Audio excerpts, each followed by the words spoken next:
Welcome to the Big Movement Podcast. If you're ready to create results and make huge strides in your business, finances, personal development, and health, then you're in the right place. Pushing past excuses and powering through procrastination can be a challenge alone. Here, you'll get the support, tools, and knowledge you need to get to the level you desire in your business and life. Let's get started with your host, Byron Ingram. And welcome to another episode of the Big Movement Podcast. Today we have Justin Krane, who is a money strategist for business owners. He's on a mission to help business owners understand the money side of their business. So he teaches them how to be strategic with their money so they can ultimately grow, which is ultimately why everybody is in business. So let's give a welcome to Justin. So Justin, welcome. Thank you. Happy to be here. Oh, definitely. So tell me, how did you get into the business of helping people understand the money side of things? I totally fell into it. I literally, no one was doing it. It was like this big black hole of you got bookkeepers that do data entry and accountants that do tax planning and financial advisors, because I'm a CFP, do a lot of the personal stuff. But where do people go for money advice on their business? And I'm like, not that many people are doing that. Let me learn about it and get into it. And I have not looked back. That's so true. You don't really see that very often. Everybody talks about various sides of it, but really, what do you need to do to truly grow? It's hey, put money away for you to retire, but what do you do about growing your business? Yeah, if you're not making more money in your business, how can you find that money to save for your future? Right. It's that catch-22 that people are they need money to grow their business, but then they're not sure how to go about doing it. So they get stuck and then they just say, screw it. They go get a job somewhere. Yeah. And they need the business success to fund their personal goals. So everyone, thinks about, I just got to make more money. And that's exactly true. I'm about growing, expanding, and not cutting back on your lifestyle to get that. So I'm not going to be the guy, Byron, that's going to say, don't get your cup of coffee at Starbucks for $6. I'm like, yeah, get the coffee. It's okay. Because you're going to be happier along the way. You'll be more productive and you'll make more money. Right. Exactly. I've always had that philosophy because if you think about it, so many people are taught just to save and save and save. Well, you can only save so much before you realize that using the coffee example, you're reusing the coffee grounds from 3 weeks ago. And it just goes on, and your life is just not where you want it to be versus just go make more money. Yes. The key is, how do you really do that?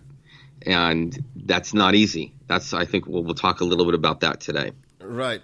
So how is it that business owners should really be looking at money so they can grow it instead of it just being this mysterious thing that they're supposed to have in their bank account? I think it starts with the mindset, because if you're in that poverty thinking mindset where you're like, okay, I'm terrible with money, I'm never going to be good with it, woe is me, I'm always in debt, I don't have a bookkeeper, things stink, you're not going to be wired to take your financial life to the next level. You really have to be a prosperity thinker. You've got to believe that you can really create and manifest the financial life that you want to. And I'm sure we've all been in both, but I got to believe, Byron, when you're more positive about your financial life, just things ebb and flow so much easier, right? Oh, definitely. It goes back to that. What you put out in the world is what you're attracting. So you have to keep that positive mindset. So that's what I do every single day. Yes. Got to be positive. Right. Otherwise, if you focus on, oh no, woe is me, the world's coming to an end, well, guess what?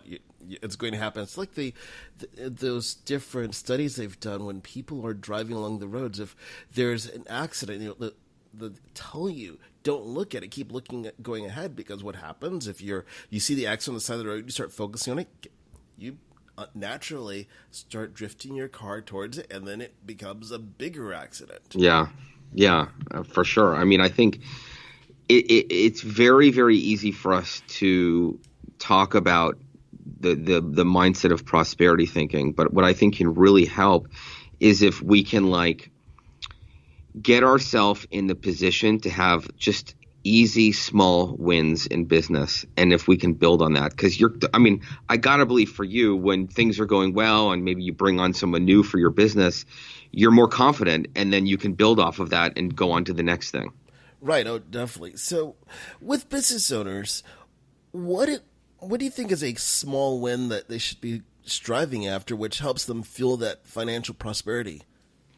I think just making a profit. I think it's super simple to just shoot for a 10 or a 15% profit off of your business. So just a simple example, you bring in $10,000 for a month, you just want $1,000 or $1,500 in your bank account at the end of the month.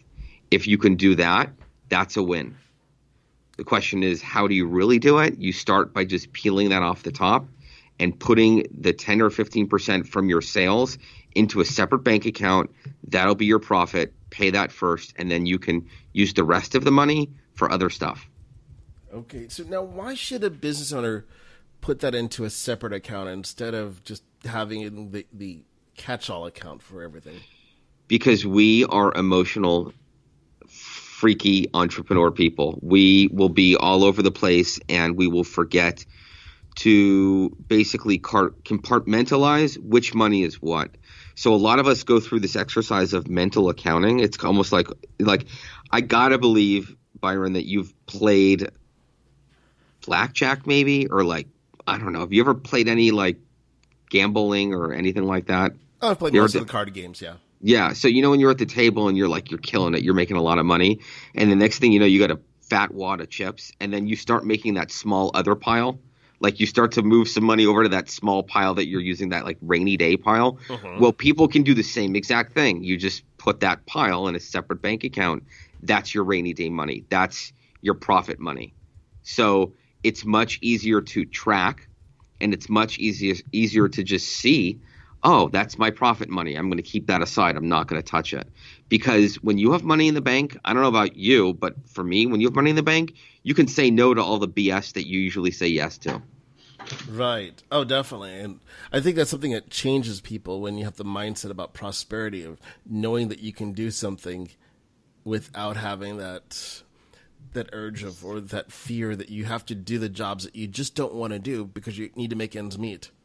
Yes. Yeah. So pay yourself first. I mean, it's really simple. If you could just set up a system to do that, that's a major win.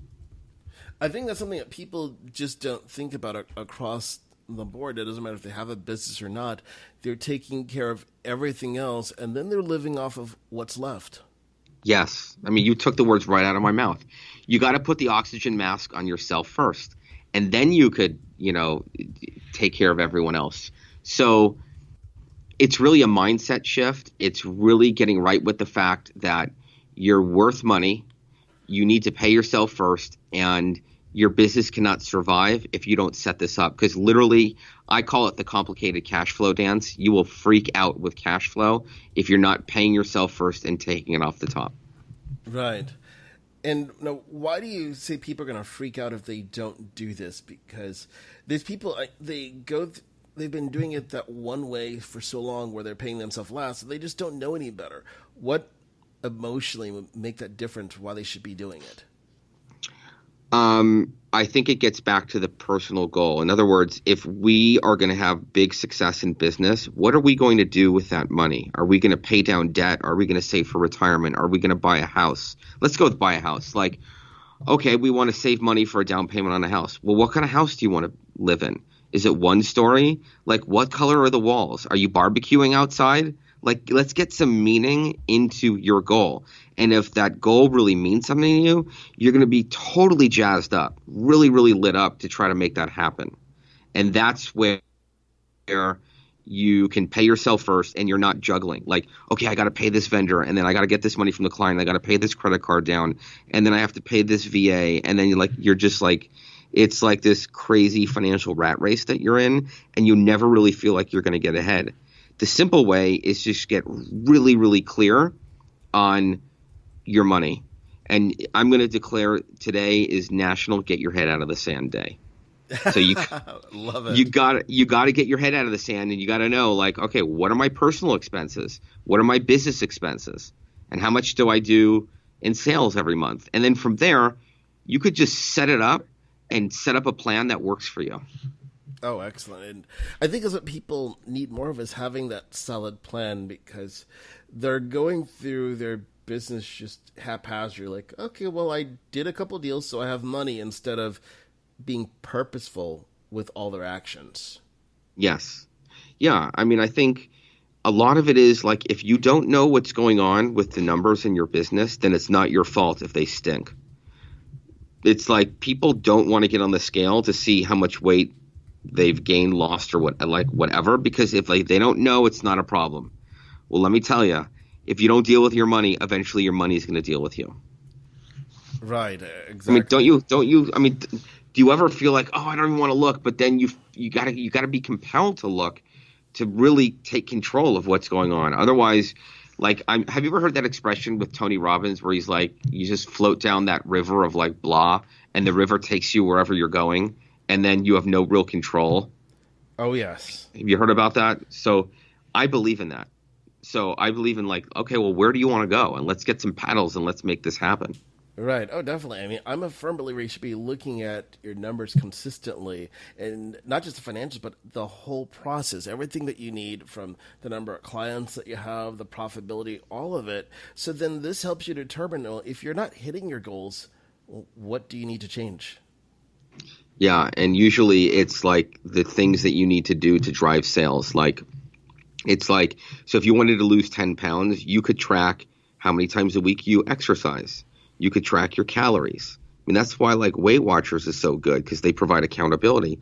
So what are the things in your business that you need to do to drive your sales? Is it sales conversations? Is it speaking gigs? I'm sure you've talked about that in the past, Byron. Like, you want to get people to track the things that are going to drive the result rather than just tracking the result. Right. Oh, definitely. And that's the key to it, because people, they're not tracking the right things. So they're just in the proverbial hamster wheel, instead of what is it that you need to do that generates results? Do more of that. Why do you think people don't want to do it? Sometimes I think it's because there's that fear of failure. Like they will look at the numbers and see that they're not as successful as they are thinking they are. So it's that avoidance. Mm-hmm. Yeah. And it's really like that for me. Like when I started my business, because I left a big firm and then went out on my own, and then I really took stock in where I was in my life, and I was playing that like mediocre game. And then about like, I don't know, 7-8 years ago is when I just elevated it and said, all right, who cares if I fail? I'll learn from it and I'll move on to the next thing. And I think, learning from your failures is so big. It's helped me major. Right. You have to learn from your failures, because it ultimately comes back down to you're taking risk, you're trying, and there's too many people that they don't try and they're not failing, so they're not getting ahead. Yes, totally. You nailed it. Because you think about it, we as a society tend to focus only on the successes out there that people are having, but we never bother ask the question, how many times did someone fall down? You think about in sports, you see I like using basketball. You're just like, oh, this person's a leading scorer. I want to see if there's a stat out there where it matches up to, are they the leading misser of free throws, of 3-pointers? And if it lines up exactly, because you're going to see that they're missing a lot more shots than they're actually making sometimes. Yeah. I mean, I'm not a baseball fan at all, but I think Babe Ruth, he's the guy in the Yankees. Oh, yes. Like he had the most strikeouts and the most home runs. Right. The question is, how many times are you guys swinging at pitches and taking a chance? Right. How many times are you guys really going for it? That's what lights me up. Right. And that's the key to it. You have to be willing to step up, and if you miss, so what? Do it again. That's right. Get back up. Right. Because we have this notion where you think about we're instilled with this mindset to avoid failure. Think about how many times you heard growing up, oh, you might get hurt. Oh, don't do that. There was this sense of fear that was instilled within you, and then that holds you back. Now you have to deprogram that. So you go, all right, well, if I fall down, so what? So how did you deprogram yours? Like, how did you get yourself in the mindset of, all right, I'm going to take risks. I'm going to be okay failing. I'm just going to go. Like, think of your podcast, right? This is not, I'm sure it's, you didn't just roll out of bed and be like, okay, the podcast is done. You had to persevere somehow. For me, it was, as crass as it sounds, not giving a crap. Because to me, it was just doing it, of putting out something that was amazing, that if it didn't work the first time in the first couple episodes, so what? I'm going to keep going. I'm going to keep getting better and better. It wasn't like this is the only way it's going to be done, and realize that no matter how successful you are, there's always going to be haters out there. You're going to get people that love what you do and people that don't. And you just have to keep focusing on who are the people you want to serve. And I use that as that fuel. So if something didn't work right, oh, well, I just keep on going. And just I can totally relate. Like, when I started, I wanted everyone to like me.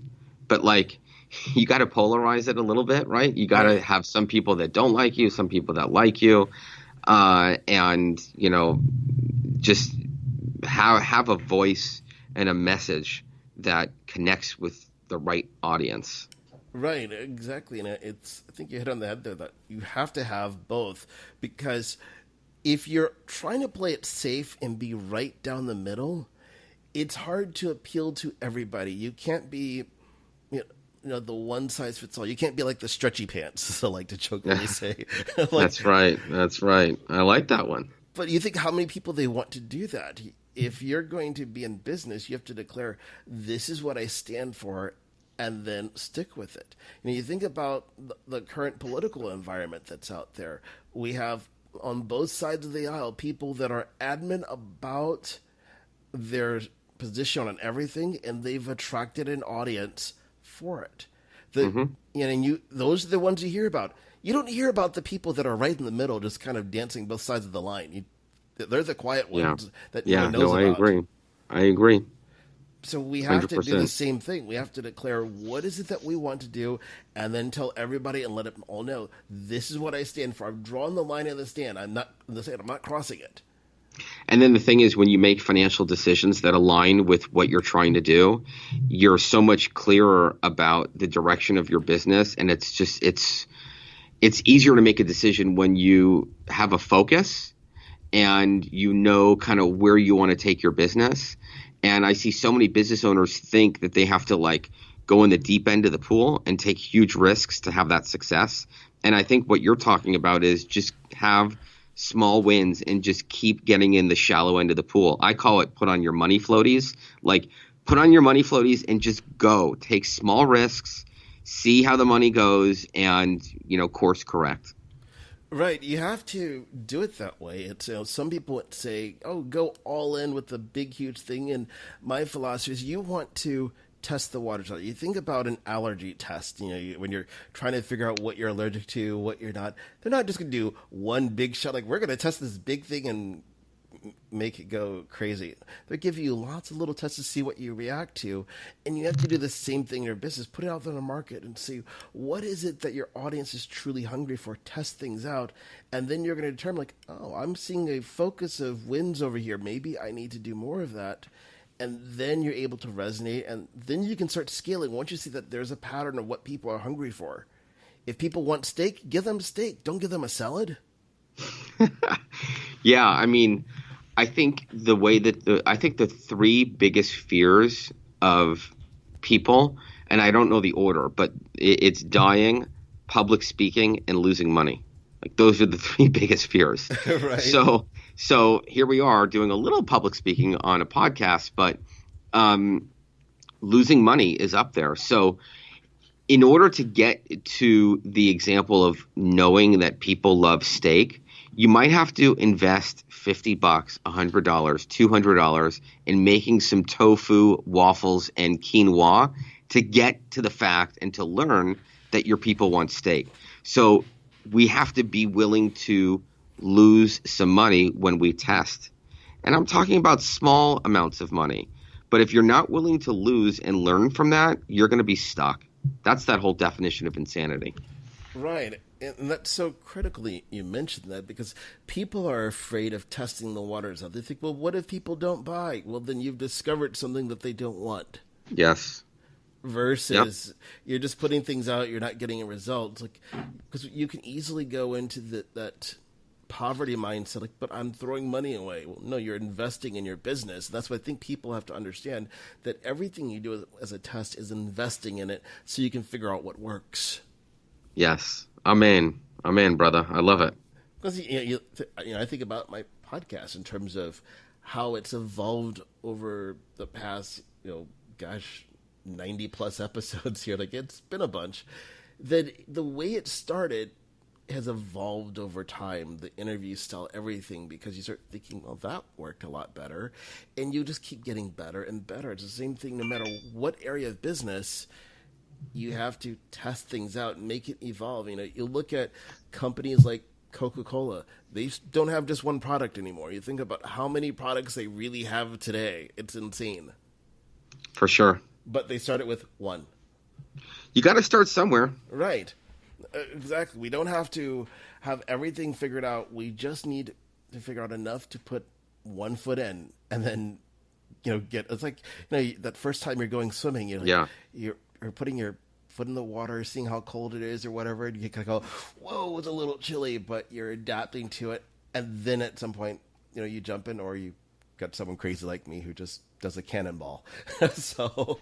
Yeah, so did you get into this by doing a cannonball? Like, how did you get into being a business owner? Was it like straight from school, or did you have a different job, or what?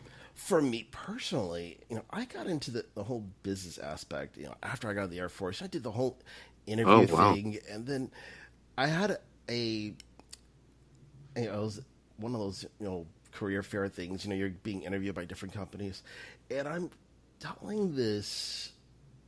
the recruiter from a business, like all the things it's doing, and then out of the blue, he just asked me, "Have you ever thought about being an entrepreneur?" I'm like, "What?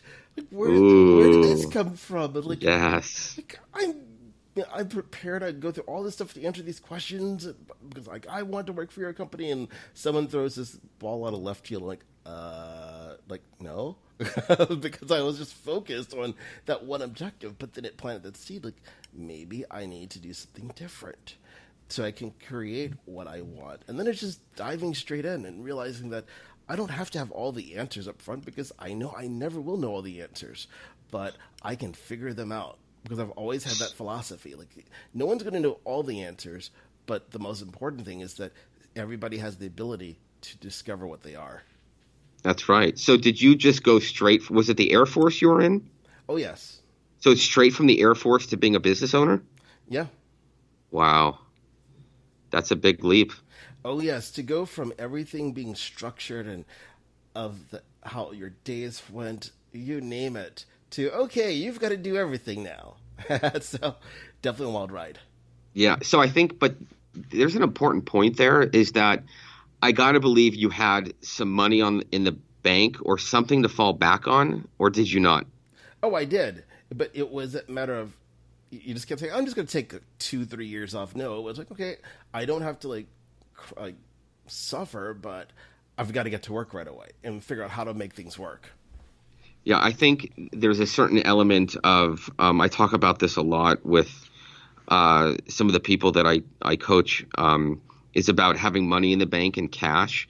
And we kind of talked about that with profits. But when you made that transition from going from the Air Force to being a small business owner, you had somewhat of a transition plan. You had some money in the bank. And it's so important in business to have some money in the bank so that you don't have to say yes to everything, and that you can say no to a lot of stuff, and then you can really go a little bit bigger and take action on the stuff that you really believe in. I see so many business owners not having an emergency account for their business, and I think we need to have that. And I think it will allow us to take leaps like you did. Who knows, maybe out of the sky, maybe you did a huge bungee jump into being a small business owner, but the cash is huge. It's so good for our confidence. Right. Oh, definitely. We want to have that confidence because it's what fuels you every day. So you wake up feeling invigorated instead of feeling like where there's that doubt of, oh my gosh, I have payroll to make. There's nothing worse out there than you hear the stories where people are like, how am I going to pay everybody this month when people have canceled and all sorts of stuff? Yep. And I think one of the ways to conserve cash is to think about, where are we investing our money? Where are we, what are we wasting money? Are we throwing money away? Were the risks too big? And a lot of times I use this 3 times rate of return rule. It's like what I use for my own business, where if I don't feel like I can make 3 times the rate of return within a few months, then I'm not going to do it. And that's a really easy way to conserve cash, because so many times we'll want to say yes and give it a go. But then when it doesn't work, we get in this poverty mindset of having credit card debt and all that stuff. So cash is big. I don't think it gets talked about enough. And I think just going back to what you did, it probably really gave you that breathing room to take a chance. Right. And I think that's something that's critical you hit upon there with looking at that rate of return in business, is that people want to do things, but then they don't necessarily want to put in the work. So they'll invest in a program. You see this a lot with entrepreneurs. They'll invest in a program, I want to do this program, but then they don't take any action on it. So obviously it's that didn't work. What, did you do any of the work? Well, no. And of course it didn't work. Yeah. Yeah. The old bright, shiny object. I mean, I think I just see that so much, a quick fix. If you just have the right message to the right audience with the right offer, you're good. Game on.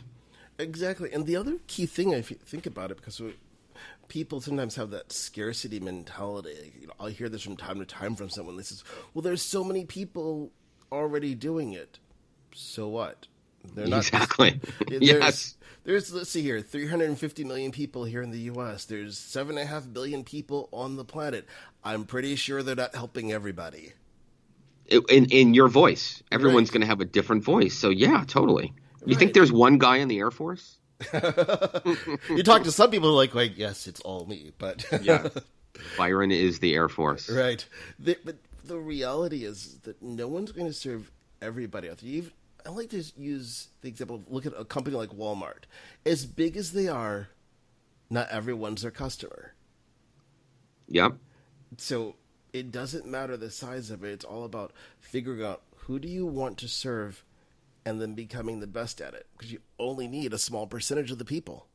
It sounds so easy, but it sounds so easy, but yet so many people don't really persevere and stick to it and just keep where I for me, I don't know about for you, but I focused on one thing for 2 years, and that's when my business really turned. I just focused on one thing. That's it. The one thing that you focused on?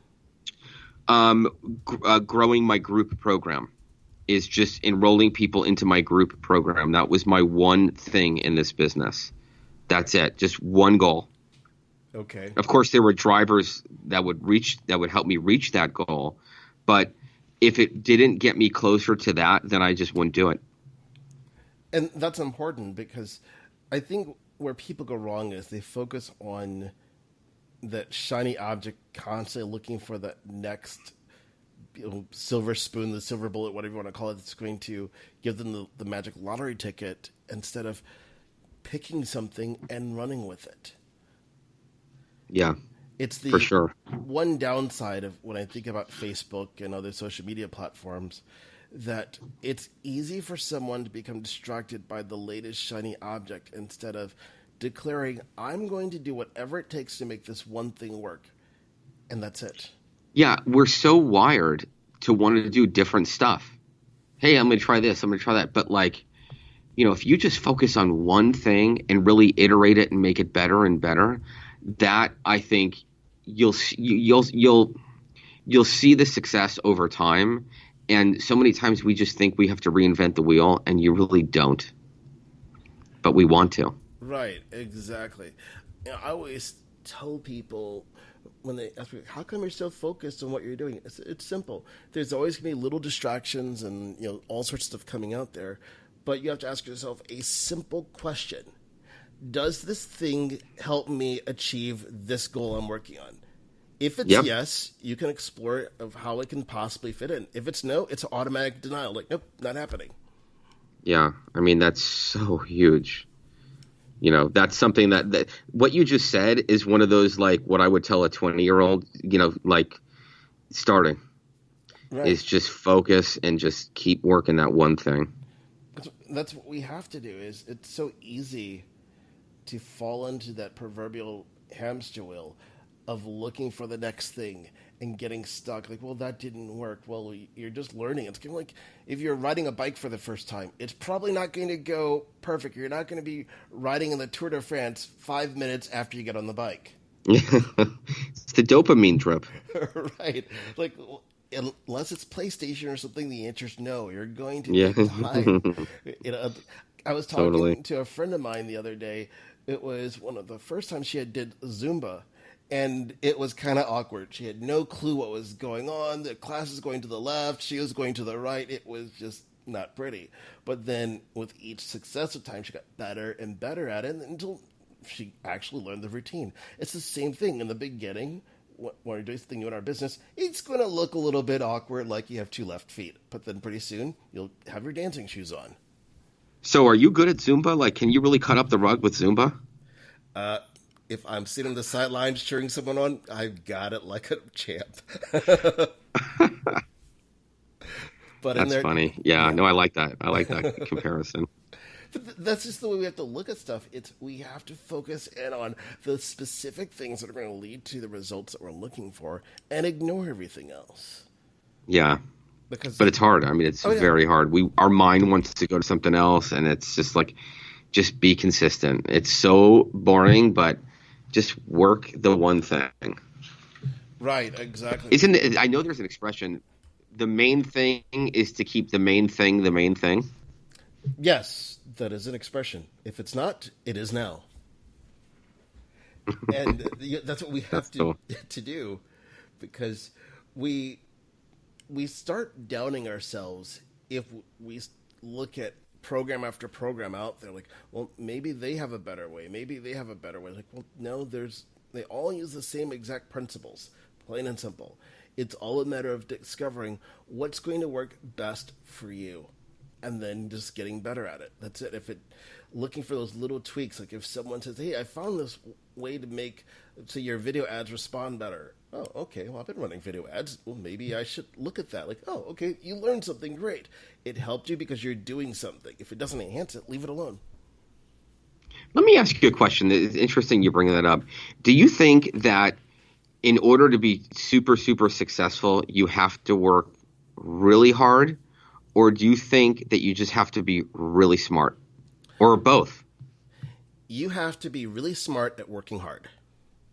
And I don't like, well, that's one way to answer it. But let's think about it here. There's people out there who work hard every single day, but then it comes at a trade-off that they might be working of, let's say, 13, 14 hours a day, and they're not getting any closer to their goals.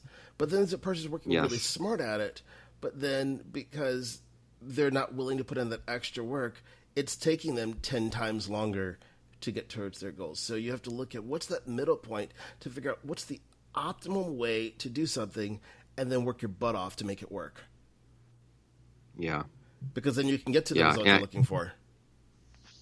Yeah, I think that I'm more in the working smart category. Not to say that, you have to do the Tim Ferriss 4-hour work week and not put in any time, but I think what I've learned is it's a lot more about smart. And just from my own experience, it was refining my business model, my messaging, and making sure that my business can scale and give me leverage, and really understanding that I need to get out of my own way. Like, I need to have people help me. Like, I am not the jack of all trades. I'm not great at everything. I stink at a lot. So let's just find other people to help. Have you done anything like that? Have you, surrounded yourself with a team of people that can help you grow? Oh, yes, because I know how to do a lot of things. I like to say that my knowledge in many areas, it's a mile wide and an inch deep. And it's to know enough about something that it makes sense. Now, if someone was, like, I'll give you a great example. Let's say with websites. I understand tons and tons about it. But if someone was to say, well, can you build it for me? Well, that's what I have people that do it for me because I don't want to do it. Yeah. Even though I know how, it's not the best use of my time. I want to know how does everything work, so this way I know that it's possible. So I'm not just shooting stuff like, oh yeah, you can do that. In the back of my mind, you have that little voice going, are you sure about that? But this way I know that it can be done, and then I leave it to the experts to figure out the how. Like, yeah, I wanted to do these particular things, so here's the tools that's going to make it work, so give it to me when it's done. And that's the last I think of it. So how did you set that up from a money standpoint when you paid people? Now, you obviously got to have the cash flow to pay someone, and then that somehow needs to ROI at some point. So how did that work out for you? Well, for me, a lot of these things, the best way is you do it as on a project basis, because then when they're working on a project, then you're paying them. So that way you're just not having, I don't want to say people hanging out, but that's not efficient, because you look at how many businesses they have people just sitting there doing nothing. Like, well, no, it's paying for the result. So if here's the project, I want them to do blank. There it is. If someone said to me, hey, I need AdWords run for my campaign. Okay, great. We'll get it all set up. And then while that's running, guess what? I have people that take care of it. And if that project's not there, then I'm not paying them to run a campaign. It's pretty simple. But how do you make sure that that the people that you pay get the job done and then allow you to make a profit off of it? Because what I see a lot of business owners do is there's not that direct connection between that. They're paying people for help, but they're not making a profit off of that payment. Yes. Well, that's where it's looking at the results, plain and simple, seeing that here's our performance metrics. If it's going to be running an ad campaign for somebody, figuring out from the very beginning, what is it that this is supposed to achieve? So whether it's, that you look at that ROI and think, this is what we're going for. So then at the end of the month, we can revisit and say, here's our wins, here's our losses, this is how we have to adjust it. So then for a business owner, it might be, this worked okay, but we need to change your offer because it's not resonating as much. Because if you look at what competitors are doing, this is what's happening over there. So we have to model that as to what people are hungry for right now. It goes back down to, if people want a steak, give them a steak. Yeah. I think on the other end, it's also when you're hiring people that are doing stuff for you that is not going to produce a return on investment. Like if you're going to hire an admin or an assistant to just do like your schedule or paperwork or whatever, then it's on you, the business owner, to make an ROI off of that extra time that you have. Right. And I see a lot of people who don't understand that distinction between hiring someone to get an ROI in what they're doing or paying someone to do something for you so they can free up more of your time so that you can make money. And a lot of times people don't use that extra time the right way, and they don't make money off of their extra time. Right. That is what leads to cash flow drama, debt, and all that kind of stuff. Right, exactly. I think go ahead, sorry. I think that's where so many people got stuck at, is that with that scarcity mindset, because I've had conversations with people over and over, like, but I don't have the cash flow where it justifies paying for, like, well, you're doing this work, but you could be out there meeting with prospects, creating the proposals and so on, but you're doing busy work. So how much is that costing you? Yeah. I mean, everyone has $100 a month that they could go spend on delegating something and then use that time and try to make money off of that. Right. Exactly. That's the key to it. It's like, look at the stuff that you don't want to, even if it's starting off small, start with the most basic thing. If it means that you have someone come into your place twice a month just to do a deep cleaning, so you didn't have to do it because it took 4 hours or whatever. Hey, that's 4 hours more a month you have to do something else. Yeah. I mean, deep cleaning, forget it. Like, there's the energy that I'd have to do to clean. I mean, I love cleaning, but like to clean for 4 hours or to do whatever it is that you do that you just hate doing, it's so much better. It's freeing. It gives you more energy. It opens up possibilities. The thing is that you got to go for it. You got to do it. You got to leave the Air Force and start that next thing. Right. Exactly. That's the key to it. You have to do those things to start the next thing and keep moving forward. It makes all the difference in the world. Yeah. So now, as we begin wrapping up everything here, what is one thing you recommend every business owner do so that way they can be more prosperous in their day-to-day lives? Well, something I'm doing this year is my mornings for like the first half an hour. I'm sitting down and looking at what I want to have happen for the week and for the day. And what are the bite-sized little things that I want to get done for the day? For me, it's a game changer. You're just taking care of yourself first. You're putting on the oxygen mask. You're doing your own work first. And one of those may be a financial goal. So if you wanted to make a certain amount of profits or whatever, then spend some time each morning working towards that. Excellent. That's so critical. You have to take time for yourself, because I think it's something that people just don't do enough of today. They're immediately jumping online. They're engaging with people instead of taking a step back and thinking, what do I need to make happen today? And then doing it. Yeah. And that's so incredible. So how can people be able to reach out and learn more about what you do in terms of helping them with their money and in their business? Well, I think we've talked about a lot of things today. We talked about prosperity thinking, taking small risks, going for it, messaging, profits, cash. I mean, and a lot of you are probably like, oh my God, where do I start? So I created a guide for you guys to go that will give you like 2 or 3 just bite-sized nuggets of things to do based on what we talked about today. It's called, just go to cashflowgift.com. That's the URL, cashflowgift.com. Just go there, and we've got a guide for you there, and you can implement it, and boom, you're off to the races.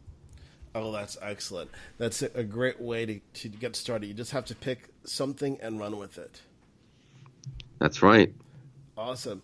Now, can people reach out to you on social media or any other platforms? Yeah, I'm on Facebook. I'm on LinkedIn, but Facebook more. So you can just find me there. My last name is Krane with the K, not a C.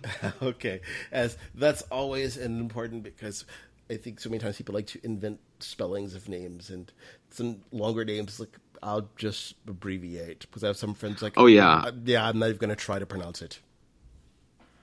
So I got to believe they've butchered your last name a gazillion times, right? A couple times. I'm used to it. It's almost to the point where if it sounds remotely close, I'll respond. It's like at least people are trying at that point. Like, hey, you. Good enough. That's right. So awesome, Justin. Well, I want to thank you for coming on. Well, I love what you're doing. Oh, thank you so much. We had a delay there. Oh, yeah. Well, I want to thank you for coming onto the Big Movement podcast today and sharing your wealth of wisdom about money management and ultimately creating prosperity in your business. Thanks so much, Byron. It was great to be here. You're a rock star. Keep going. Don't stop. Don't plan on it. Thanks for listening to the Big Movement Podcast today. And be sure to subscribe so you don't miss an episode. Now that you've surely been inspired to take your entrepreneurial career and business to the next level, you can stop by the website and get more. And if you're ready to boost your business brand, be sure to grab your free report, 7 Easy Steps to Build Your Brand Today.